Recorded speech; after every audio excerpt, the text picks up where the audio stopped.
నాకు బాగా గుర్తు అప్పుడు ఆ రోజుల్లో when we started our career negative reels ఉండేయండి అప్పుడంతా. Okay.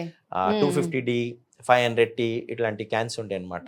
Those are all very a bit costly in those days. అది 400 feet ఉంటుంది దాంట్లో.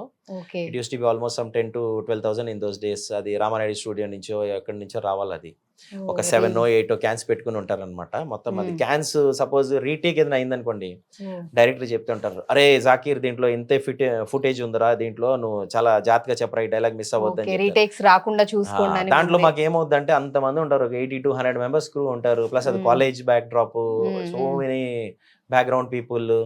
సో దాంట్లో అరే ఎక్కడ మనం మిస్ అవుతాం, మళ్ళీ మన సార్ దగ్గర తిట్లు తినాలని చెప్పేసి చాలా జాగ్రత్తగా చెప్పేవాళ్ళం. కొన్ని టైంలో ఏమవుతుందంటే అండి, ఓవర్ జాగ్రత్తగా చెప్పేటప్పుడు you lose some expressions, you can't you can't do freely అనమాట.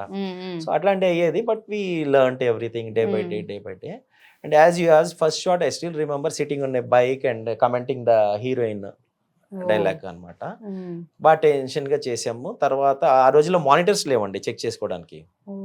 కెమెరామెన్ దగ్గరికి వెళ్ళి, సార్ నేను బాగా చేశాను. విజయ్ సి కుమార్ గారు, ఆయన పెద్ద కెమెరామెన్ అప్పటికే.